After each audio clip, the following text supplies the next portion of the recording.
ওম শান্তি। 29শে এপ্রিল 2026-এ বাবার অমূল্য মহাবাক্য আমরা শুনব।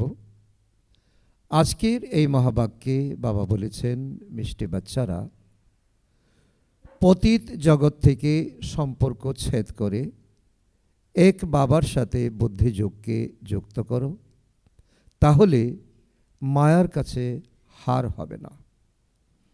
বর্তমান সময়ে যখন বাবা আমাদের কোলে নিয়েছেন, বাবা যখন আমাদের এই স্পিরিচুয়াল নলেজ দিয়েছেন, বাবা যখন আমাদের রাজ্য শেখাচ্ছেন, তখন মুহুর্মুহু মায়া আমাদেরকে পরাজিত করে ফেলে। মায়ার বিভিন্ন প্রলোভনে আমরা ফেসে যাই। তাই বাবা আজকে মায়ার এই হার থেকে নিজেকে বাঁচাবার উপায় বাবা বলছেন যে পতিত জগৎ থেকে তোমরা সমস্ত প্রকারের সম্পর্ক ছেদ করো। যত প্রকারের দেহের সহিত দেহের যত সম্বন্ধ আছে, আর এই সম্বন্ধ জোড়ো এক বাবার সাথে। কারণ বাবার সাথে আমরা অনেক প্রকারের সম্বন্ধ জুড়তে পারি। তিনি মাতা, তিনি পিতা, তিনি বন্ধু, তিনি সখা, তিনি সাজন, তিনি শিক্ষক, তিনি সদ্গুরু। তো বিভিন্নভাবে সম্পর্ক যুক্ত করে বুদ্ধিকে যুক্ত করলে তাহলে মায়ার কাছে আর আমাদের হার হবে না। আজকের মুরলি থেকে প্রশ্ন, সমর্থ অর্থাৎ শক্তিশালী বাবা সাথে থাকা সত্ত্বেও যজ্ঞে এত বিঘ্ন সৃষ্টি হয় কেন? এর কারণ কি?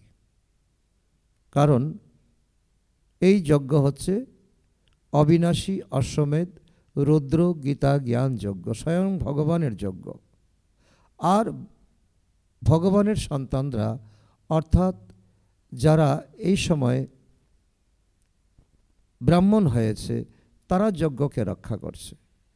কিন্তু তা সত্ত্বেও ভগবানের যজ্ঞ ভগবানের সন্তানরা রক্ষা করছে ভগবানের শক্তিতে।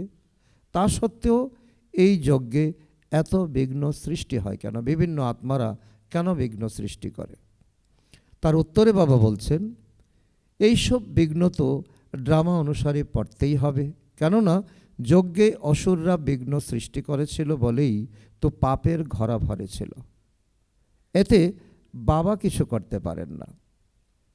এটা তো ড্রামাতেই রয়েছে, বিঘ্ন পড়তেই হবে। কিন্তু বিঘ্ন দেখে তোমরা ঘাবড়াবে না।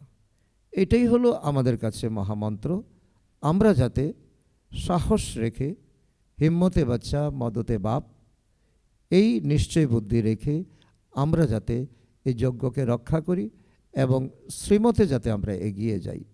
কারণ যারা যজ্ঞে বাধা সৃষ্টি করবে তারা পিছিয়ে যাবে, তারা স্বর্গে যেতে পারবে না।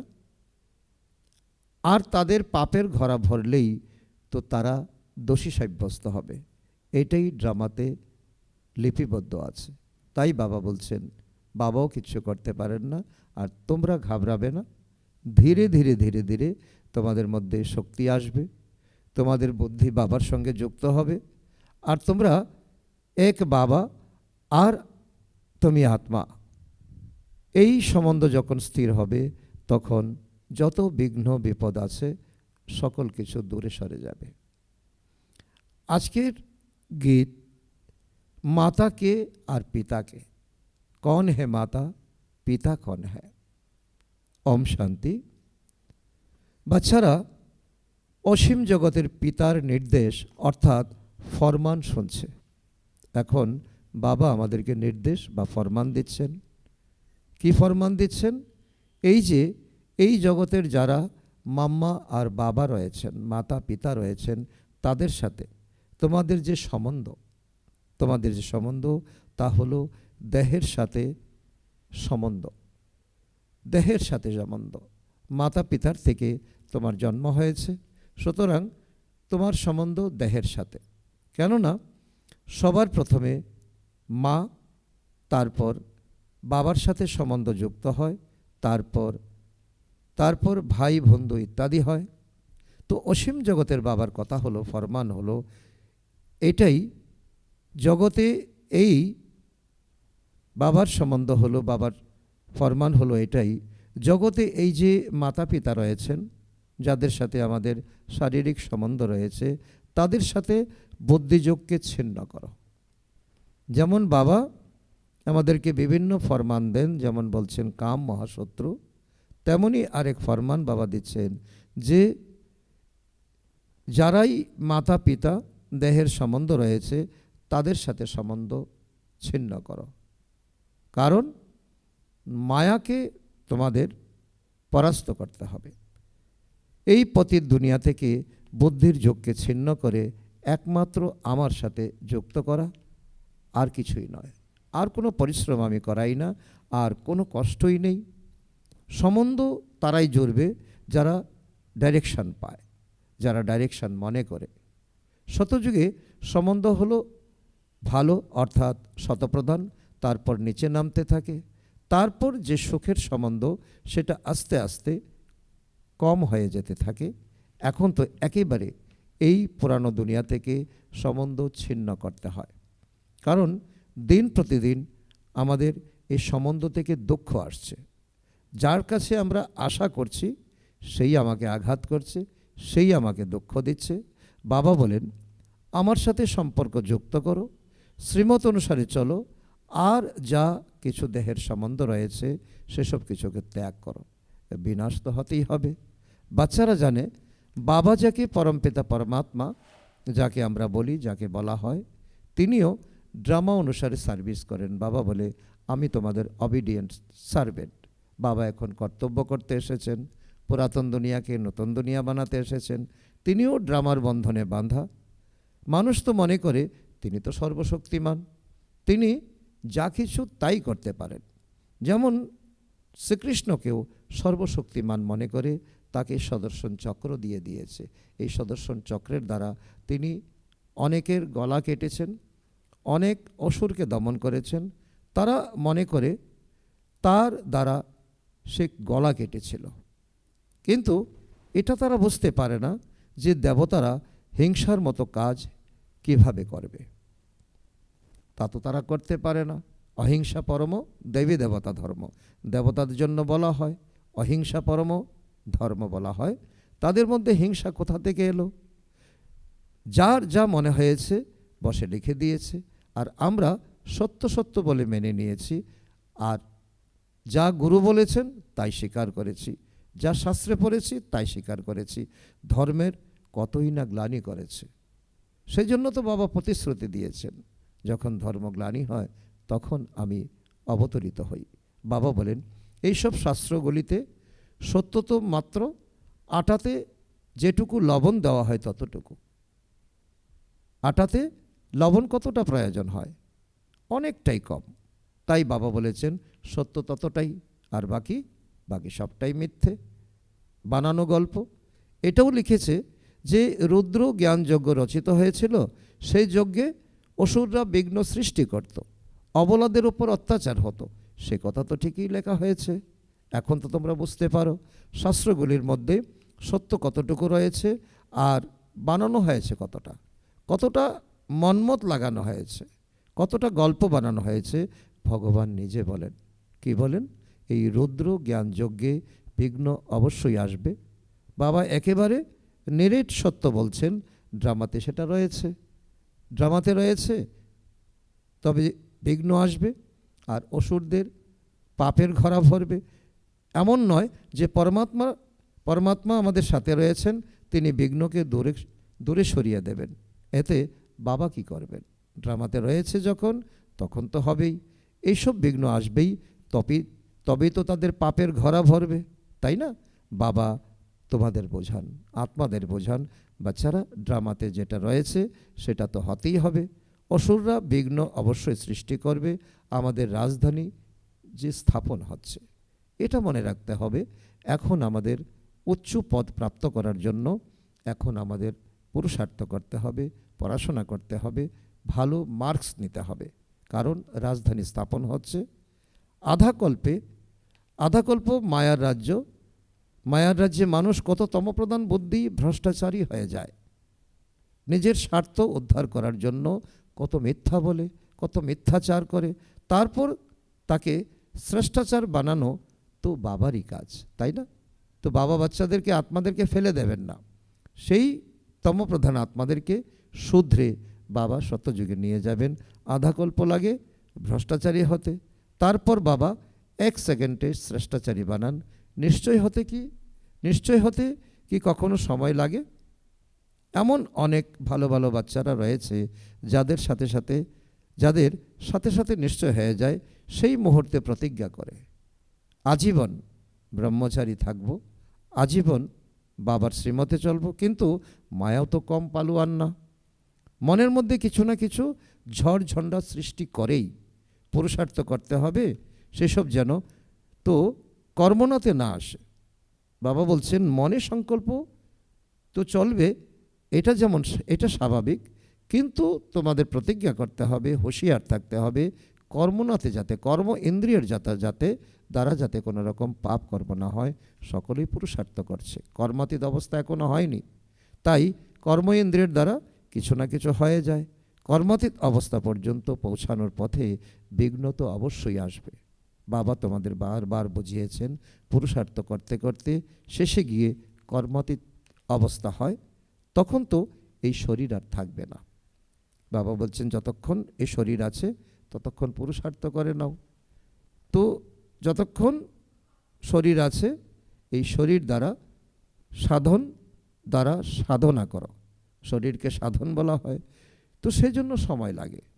তো বাবা বলছে এই সময় তো তোমাদেরকে এখন ড্রামা তোমাদেরকে সময় দিচ্ছে, এখন চট জলদি তোমরা তৈরি হয়ে নাও। তো কিছু না কিছু বিঘ্ন পড়বেই, তাতে ঘাবড়ানোর কোনো কথা নেই, ঘাবড়াবে না। কখনো কখনো মায়া হারিয়ে দেয়, এটা বক্সিন মায়া চায়, তো বাচ্চা চায় যে বাবার স্মরণে থাকি, কিন্তু থাকতে পারে না, মায়া বক্সিন মেরে দেয়। অল্প বিস্তর যেটুকু সময় এখনও বাকি রয়েছে, ধীরে ধীরে সেই অবস্থাকে ধারণ করতে হবে। বাবা আমাদের টার্গেট দিয়েছেন, কর্মাতীতে যেতে হবে।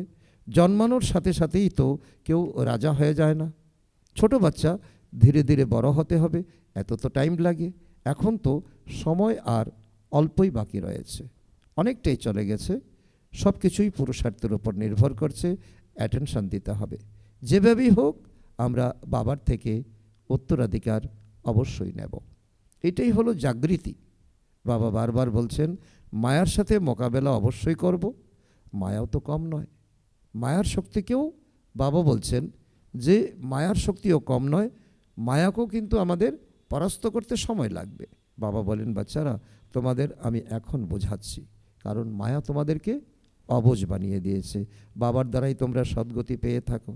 তারপর এই জ্ঞান আর দরকার থাকে না, সত্যযুগে ত্রেতা যুগে জ্ঞানের দ্বারা সদ্গতি হয়ে যায়। 21 জন্ম তোমাদের খুব সুন্দর তোমাদের জীবন তো অতিবাহিত হয়। সদ্গতি বলা হয় সত্যযুগকে। তো ত্রেতা যুগে 2 কলা কম হয়ে যায়, তাকে তো আর বাবা কি বলছেন, সত্যযুগকেই বলা হয় রিয়েল সত্যযুগ, রিয়েল স্বর্গ, আর ত্রেতাকে সেমি স্বর্গ বলা হয়। তো মিষ্টি মিষ্টি বাচ্চাদের এখন এই লক্ষ্য প্রাপ্ত হয়েছে যে আমাদের এখন বাবার উত্তরাধিকার প্রাপ্ত করতে হবে, শতযুগে যেতে হবে। বাচ্চারা এও জানে যে ড্রামা অনুসারে সৃষ্টিরূপী বৃক্ষ বড় হতে টাইম তো লাগবেই, কারণ বাবা বারবার আমাদেরকে স্মরণ করিয়ে দিচ্ছেন তোমরা ছোট চারা গাছ, এই চারা গাছকে তো পোকা মাকড় তো বিভিন্ন কীট পতঙ্গ তোমাদেরকে খেয়ে ফেলতে পারে। বিঘ্ন তো অনেক পরে, চেঞ্জ তো হতে হয়, করি থেকে হীরের মতো হয়ে উঠতে হয় তোমাদের। তোমরা করি ছিলে, এখন হীরের মতো হবে, তার জন্য বাবা এই শিক্ষা প্রদান করছেন। রাত দিনের প্রভেদ হয়ে যায়। দেবতাদের মন্দির এখনো পর্যন্ত তৈরি করে যাচ্ছে, কারণ একদিকে ভক্তি, আরেকদিকে তোমরা অল্প সংখ্যক বাচ্চারা এখন তোমরা জ্ঞান প্রাপ্ত করছো। তোমরা ব্রাহ্মণরা এখন মন্দির বানাবে না, কারণ সেটা হলো ভক্তিমার্গ।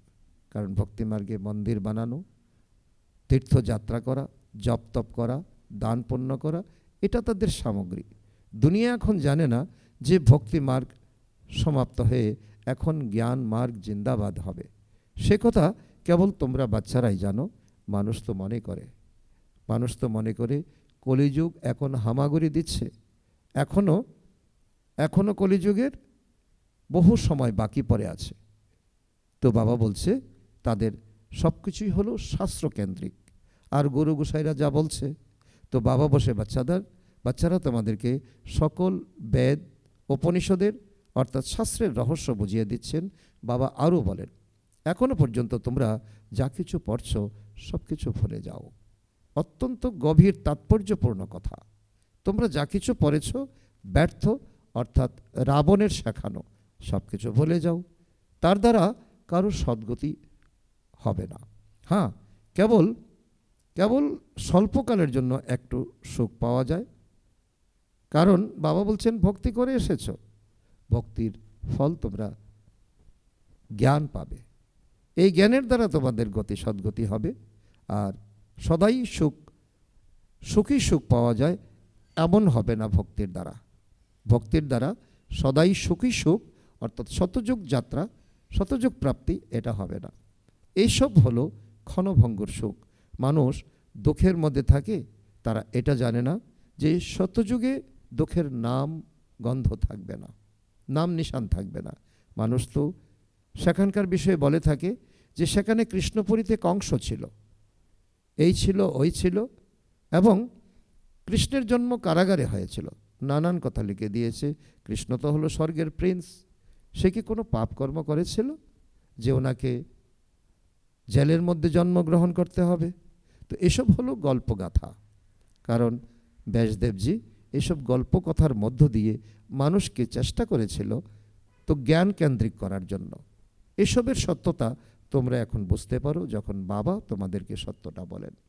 প্রকৃত ব্যাসদেব হলেন এই সময় সে বাবা এসে সত্যখণ্ড স্থাপন করেন। সত্যখণ্ডে কতই না সুখ ছিল, মিথ্যাখণ্ডে কতই না দুঃখ। এসব মানুষ ভুলে গেছে।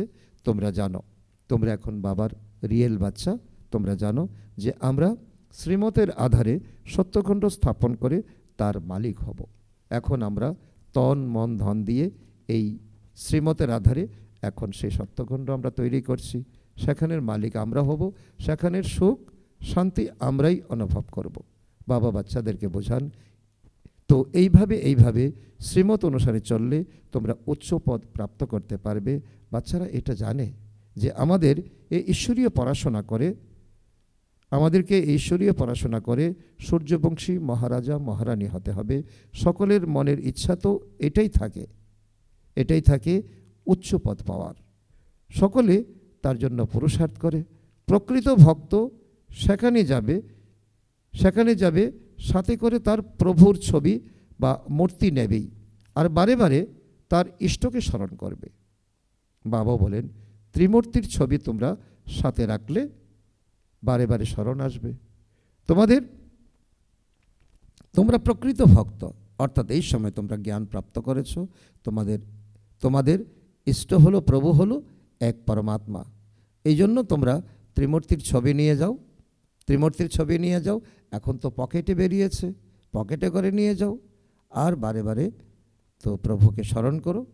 আর এখন এই সত্য মার্গ দেখানোর জন্য যাকে সামনে পাবে তাকেই তুমি এই জ্ঞান বোঝাবে। বাবার দ্বারা আমরা সূর্যবংশী ঘরানাতে যাব। ভোরবেলা উঠেই চোখ যেদিকে পড়বে সেদিকেই আমরা যেন বাবার জ্ঞান প্রচার করতে বেরিয়ে যাই। তো এও এক প্রকারের পুরুষার্থ। কারণ সেবা আমাদের অনেক দিল দিয়ে করতে হবে। কারণ সেবা সাবজেক্টে যদি আমরা ফেল করি তাহলে পাস উইথ অনার বলে মানা হবে না। বাবা মত দেন ভালো ভালো ভক্তরা পুরুষার্থ করে চোখ খুললেই যাতে কৃষ্ণের কথা স্মরণে আসে, সেই জন্য ছবি সামনে রাখে।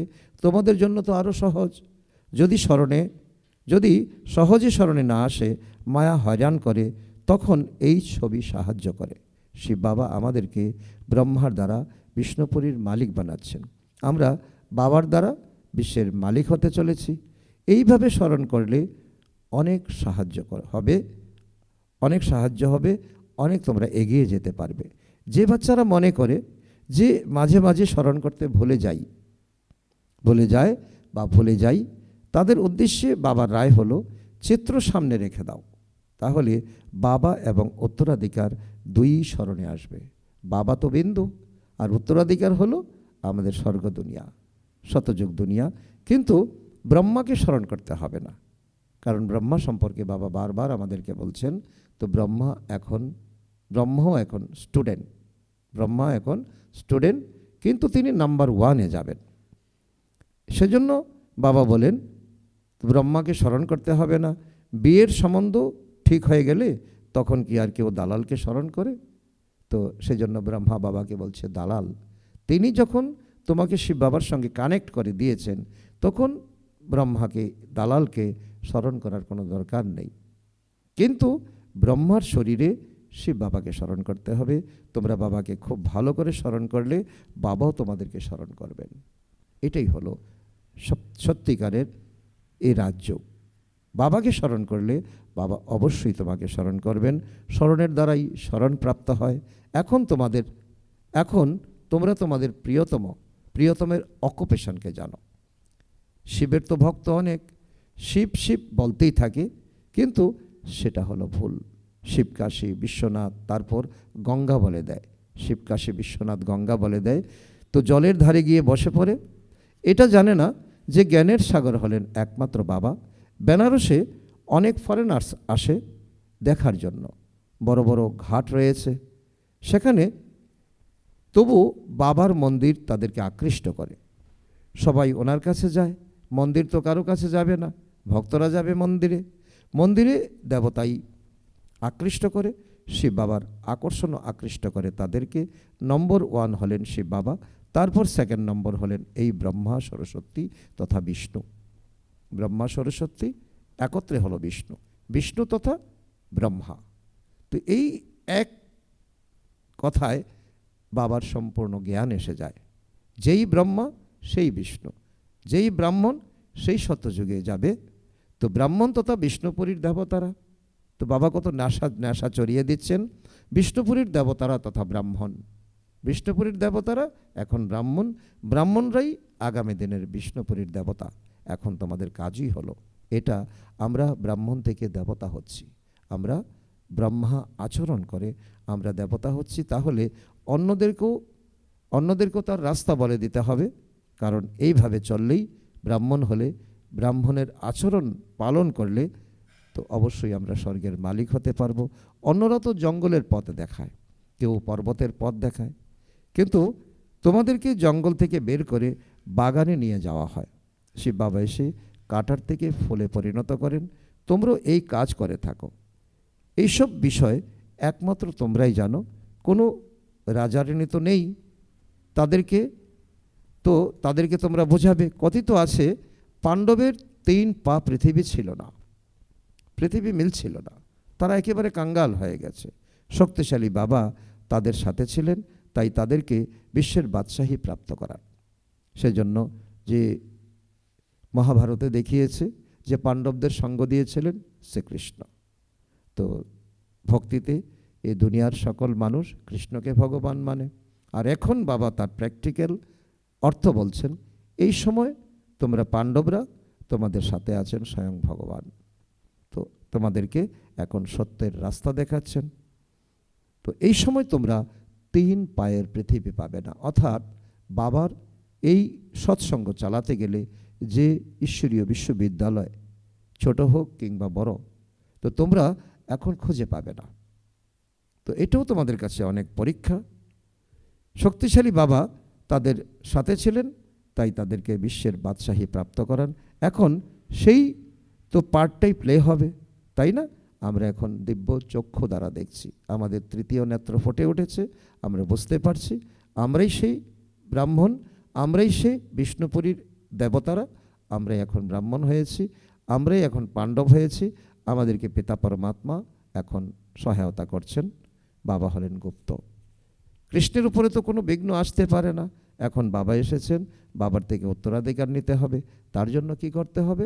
পরিশ্রম করতে হবে। প্রতিদিন নতুন নতুন পয়েন্ট আসতে থাকে। দেখা গেছে যে প্রদর্শনীতে ভালো প্রভাব পড়ে। বুদ্ধি বের করে দেখতে হবে যে প্রদর্শনীর দ্বারা ভালো প্রভাব পড়ে নাকি প্রজেক্টরের দ্বারা। এখন বিচার বিবেচনা করতে হবে। তো এখানকার জনগণ, এখানকার লোক কোনটা পছন্দ করে? প্রদর্শনী বোঝালে চেহারা দেখে বোঝা যেতে পারে। যখন বুঝতে পারে যে গীতার ভগবান হলেন শিব বাবা, তখন বাবার থেকে উত্তরাধিকার নেওয়ার পুরুষার্থ করতে হবে। তার জন্য কি হবে? 7 দিনের সময় দিতে হবে। একথা লিখে দাও যে নতুন দুনিয়া তৈরি হচ্ছে, আধ্যাত্মিক প্রদর্শনীর মাধ্যমে নবসৃষ্টি নির্মাণ হচ্ছে। এখন ভাই ও বোনেরা, আপনারা 7 দিনের সময় করে এখানে আসুন, আপনাদেরকে রাজযোগ পাঠ শেখানো হবে। নইলে বাইরে গেলেই সব মায়া ভুলিয়ে দেবে, তোমাদের বুদ্ধিতে এসে গেছে, আমরা 84 চক্র পরিক্রমা করেছি, এখন আমাদেরকে ফিরে যেতে হবে, তমপ্রধান থেকে শতপ্রধান হতে হবে। অনেক বড় চ্যালেঞ্জ আমাদের কাছে। তমপ্রধান থেকে একেবারে করি থেকে একেবারে ব্রাহ্মণ হয়ে ফরিস্তা হয়ে দেবতা। তো এই চিত্র তো অবশ্যই থাকা চাই, খুব ভালো চিত্র। তো বিড়লাদের মতো যারা শক্তিশালী আছেন তারাও জানেন না যে এই লক্ষ্মীনারায়ণ এই রাজ্য ভাগ্য কখন আর কিভাবে প্রাপ্ত করেছিলেন। যারা মন্দির বানিয়ে দিয়েছেন তারাই জানে না তারা এই রাজ্য ভাগ্য কী করে প্রাপ্ত করেছেন, তারা এত গুণবান কী করে হয়েছেন। তোমরা জানলে তোমাদের তো অত্যন্ত খুশি হওয়ার কথা। লক্ষ্মীনারায়ণের চিত্র সাথে নিয়েই তো কাউকে বোঝাতে পারো যে ওনারা এই পদ কিভাবে প্রাপ্ত করেছেন, কি ত্যাগ করেছেন, কি প্রাপ্ত করেছেন। এইসব কথা বুদ্ধি দিয়ে বোঝার এবং অন্যদেরকে বোঝানোর মতো লক্ষ্য তোমাদের অনেক উঁচু। যে যেমন টিচার ঠিক তেমনই সে সার্ভিস করতে থাকে। কে কে কোন কোন সেন্টারকে কীভাবে সামলাচ্ছেন নিজের স্থিতি অনুযায়ী বাবা কিন্তু সেটা দেখেন। নেশা তো সকলের রয়েছে, সকলেই তো বাবা বাবা বলে, কিন্তু বিবেক বলে যে বোঝাবে সে তত সুবুদ্ধি সম্পন্ন হবে, সে সেবাও তত ভালো করবে। সবাই তো সুচতুর হতে পারে না, সবাই লেকচার দিতে পারে না, সবাই ভাষণ করতে পারে না, সব জায়গার জন্য একরকম টিচার তো হওয়া সম্ভব নয়। কল্পপূর্বে যেমন হয়েছিল তেমনই চলবে, তেমনই হবে। বাবা বলেন তোমরা তোমাদের অবস্থা স্থির করার পুরুষার্থ করে যাও, অবস্থাকে পাক্কা স্থির করো, তো বাবা তোমাদের মুখ দিয়ে বলাবে। অনেক বড় কথা বাবা বলছেন। এই হলো কল্পকল্পের ব্যাপার। এটাই দেখা যায় যে কল্পপূর্বের মতোই প্রত্যেকের পুরুষার্থ চলছে। যা কিছু ঘটে আমরা বলে থাকি কল্পপূর্বেও এমন ঘটেছিল, তাতে মনে খুশিও বজায় থাকে, শান্তিও। বাবা বলেন কর্ম করার সময় বাবাকে স্মরণ করতে করতে কাজ করো, হাতে কাজ করো, মনে বাবাকে স্মরণ করো। বুদ্ধির যুগ, সেখানে অর্থাৎ বাবার সাথে ঝুলে থাকলে অনেক অনেক কল্যাণ হবে। যে করবে সেই পাবে, ভালো কর্ম করলে ভালো ফল পাবে। মায়ার মতে চললে সবাই খারাপ কাজ করে খারাপ হয়ে যায়। এখন তোমাদের প্রাপ্ত হয় শ্রীমত, এই শ্রীমতের দ্বারা তোমরা কর্ম করো, শ্রীমতের দ্বারা চলো, তো ভালো করলে ভালোই হবে, মন্দ করলে মন্দ। প্রত্যেকে নিজের জন্যই পরিশ্রম করে যেমন করবে তেমনই পাবে। করো এবং পাও, এটাই হলো কৃপা। তাহলে কেননা আমরা বাবার সাথে যোগযুক্ত হয়ে সার্ভিস করতে থাকি। নিজেকে নিজে প্রশ্ন করা, নিজের এই সাধন দিয়ে সাধনা করা, যোগের দ্বারা আয়ু বৃদ্ধি পাবে। স্মরণের যাত্রার দ্বারা যদি নিরোগী হতে হয় তবে কেননা আমরা বাবার স্মরণে থাকি, কারণ স্মরণের দ্বারাই বাবা বলছে তোমরা এভার হেলদি এভার ওয়েলদি হবে। জ্ঞানের দ্বারা তোমরা ওয়েলদি হবে, স্মরণের দ্বারা তোমরা হেলদি হবে। তো কেননা নিজেকেই প্রশ্ন করো, আমার ডাক্তারের কাছে হাসপাতালে দৌড়ে দৌড়ে তো লাভ নেই, বরং বাবাকে স্মরণ করলে আমি নিরোগী থাকব। যথার্থ হলে কেননা আমরা চেষ্টা করব। তো জ্ঞান তো একেবারে সহজ, ছোট বাচ্চারাও বোঝে যায় এবং তারাও বোঝায়, কিন্তু তাতে তো যোগী হয়ে গেল না। এটা পাক্কা করাতে হবে, স্মরণ করো। স্মরণ করলেই এটাই হলো যোগী। জ্ঞান তো সকলে বোঝাতে পারে। যারা মনে করে যে মাঝে মাঝে স্মরণ করতে মনে থাকে না, তারা চিত্র কাছে রাখো। বাবা সহজ যুক্তি দিচ্ছেন বিগিনারদের জন্য, নতুনদের জন্য চিত্র কাছে রাখো, সেটাও ভালো। ভোরবেলায় ছবি দেখেই মনে পড়ে যায় যে শিব বাবার থেকে আমরা বিষ্ণুপুরীর উত্তরাধিকার নিচ্ছি। ঘুম থেকে উঠেই গুড মর্নিং বাবা বলে তো চিত্রের কাছে বসে যাও। ধীরে ধীরে আত্মিক স্থিতিতে স্থিত হয়ে তো নিরাকার বাবার কাছে মনের কথা বলতে থাকো। এই ত্রিমূর্তির চিত্রই হলো প্রধান, যার অর্থ তোমরা এখন বুঝতে পারছো। ভক্তিতে তো তারা অনেক কটখার পহিয়েছে। দুনিয়াতে এমন ত্রিমূর্তির চিত্র আর কারো কাছে নেই। এটা তো একেবারে সহজ। আমরা লিখি বা না লিখি, এটা তো সবাই জানে যে ব্রহ্মার দ্বারা স্থাপন, বিষ্ণুর দ্বারা পালন। আচ্ছা, মিষ্টি মিষ্টি হারানিধি বাচ্চাদের প্রতি মাতা পিতা বাপদাদার স্মরণের স্নেহসুমন আর সুপ্রভাত। আত্মাদের পিতা তার আত্মারূপী বাচ্চাদের জানাচ্ছেন নমস্কার। আমরা আত্মারূপী সন্তানরা আমাদের মাতা পিতা বাপদাদাকে জানাই স্মরণের স্নেহসুমন, সুপ্রভাত ও নমস্কার। ধন্যবাদ বাবা, ধন্যবাদ। আজকের মুরলী থেকে ধারণার জন্য মুখ্যসার 1 নম্বর, মায়ার বক্সিনে কখনো যেন তোমাদের হার না হয়, এই বিষয়ে খেয়াল রাখতে হবে। কল্পপূর্বের স্মৃতির দ্বারা নিজের অবস্থাকে মজবুত করতে হবে, খুশিতে আর শান্তিতে থাকতে হবে। নাম্বার 2, নিজের ভালোর জন্য শ্রীমত অনুসারে চলতে হবে। এই পুরানো দুনিয়ার সাথে সম্পর্ক ছিন্ন করতে হবে।